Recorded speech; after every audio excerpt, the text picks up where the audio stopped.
भगवान रामलला के गर्भगृह में विराजमान होने की तारीख आई सामने।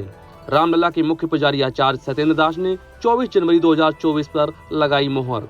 हर राम भक्त उस तारीख को जानने के लिए आतुर है कि कौन सी वो तारीख होगी जब उनके आराध्य प्रभु श्री राम अपने दिव्य भव्य मंदिर में विराजमान होंगे। अब वह तारीख भी सामने आ गई है।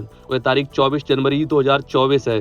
रामलला के मुख्य पुजारी आचार्य सत्येंद्र दास ने इस तारीख पर मोहर लगाई है और कहा है कि 24 जनवरी सबसे शुभ मुहूर्त होगा, क्योंकि 15 जनवरी के बाद सब दिन शुभ मुहूर्त होगा, लेकिन 24 जनवरी विशेष करके सबसे शुभ मुहूर्त है। और 24 जनवरी को ही भगवान रामलला की प्राण प्रतिष्ठा करके उनको दिव्य भव्य मंदिर में विराजमान किया जाएगा। अयोध्या में जन्मभूमि पथ बनकर तैयार। अब राम भक्तों को होंगे रामलला के सुविधाजनक दर्शन। अयोध्या आने के बाद राम भक्तों को राम पथ से होकर गुजरना होगा। राम पथ बनने के बाद ट्रैफिक समस्या से निजात मिलेगी। राम पथ के खत्म होते ही एक मोड़ से राम जन्मभूमि पथ की शुरुआत होती है, जो 800 मीटर लंबा है। इसको भक्तों के लिए खोल दिया गया है। इससे भक्तों को दर्शन में सुगमता होगी, क्योंकि अब राम मंदिर पहुंचने के लिए 1 किलोमीटर कम चलना पड़ेगा। देवघर गोड्डा सांसद ने कांवड़िया पद का किया निरीक्षण। सांसद ने कहा, धाम में भक्तों के लिए स्पर्श पूजा की हो व्यवस्था। देवघर गोड्डा सांसद निशिकांत दुबे ने कहा, अभी मलमास में बाबा बैद्यनाथ धाम में अर्घा हटाकर श्रद्धालुओं को स्पर्श पूजा करने देना चाहिए, ताकि भीड़ में वृद्धि हो, क्योंकि इस समय मंदिर में अन्य दिनों से कम भीड़ है।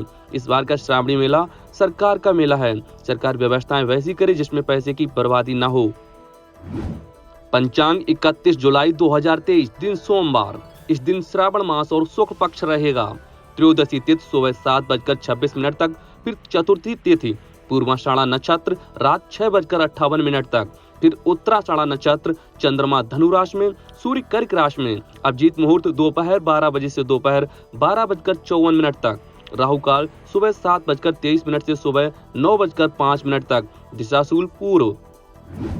इस साल 19 अगस्त को पड़ेगा हरियाली तीज। अखंड सौभाग्य के लिए विवाहित महिलाएं रखती हैं ये व्रत। सनातन परंपरा में श्रावण मास के शुक्ल पक्ष की तृतीया तिथि को मनाए जाने वाला हरियाली तीज का बहुत ही ज्यादा महत्व है। हिंदू परंपरा के अनुसार विवाहित महिलाओं को अखंड सौभाग्य का वरदान देने वाला यह पर्व इस बार 19 अगस्त को पड़ेगा। पूजा का शुभ मुहूर्त 7:47 से 9:22 तक है। पूजा का शाम का मुहूर्त 6:52 से 7:45 तक है। नाग पंचमी का पर्व इस साल 21 अगस्त को मनाया जाएगा। श्रावण मास के शुक्ल पक्ष को पड़ रहा है नाग पंचमी का पर्व।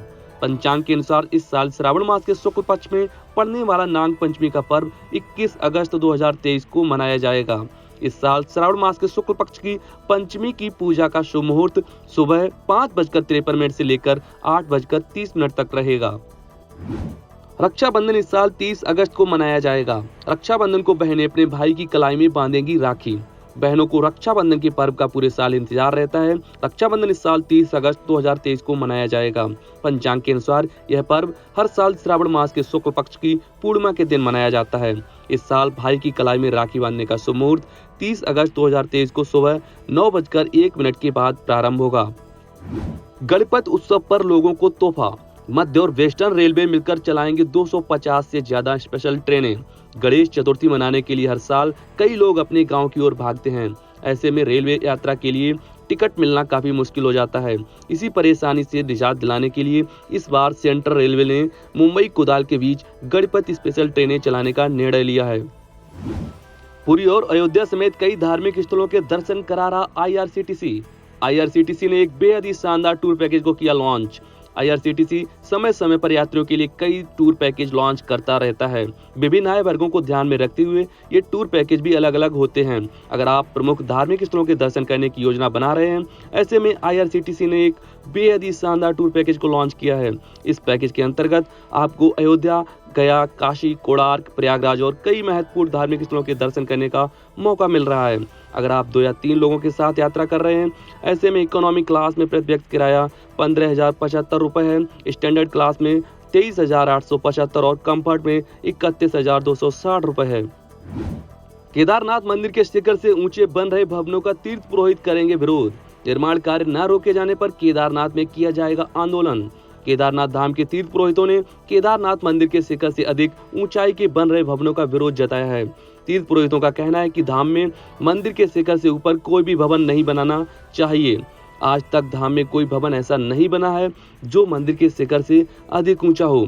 तीर्थ पुरोहितों ने शीघ्र ही ऐसे भवनों का कार्य रोकने की मांग की है और कार्य न रोके जाने पर आंदोलन की चेतावनी दी है। दशाश्वमेध घाट पर गंगा का बड़ा जलस्तर, छत पर हो रही गंगा आरती। गंगा के बढ़ते जलस्तर की वजह से वाराणसी की प्रसिद्ध गंगा आरती अब गंगा घाट को छोड़कर छत पर होना शुरू हो गई है। यह 5वां मौका है जब गंगा आरती का स्थल गंगा में आई बाढ़ की वजह से ऊंचाई पर शिफ्ट किया गया। और तो और मजबूरी में सावन के महीने में श्रद्धालुओं की बढ़ती संख्या और गंगा के बढ़ते जलस्तर की वजह से सिमटते घाट के कारण गंगा आरती कराने वाली संस्था के लोगों ने अपनी संस्था के छत पर आरती कराने का निर्णय लिया। लेकिन आरती के दौरान श्रद्धालुओं के उत्साह में कहीं भी कोई कमी नहीं देखने को मिली। परंपराओं का निर्वहन करते हुए गंगा आरती कराने वाली संस्था गंगा सेवा निधि की छत पर आरती शुरू कर दी गई है।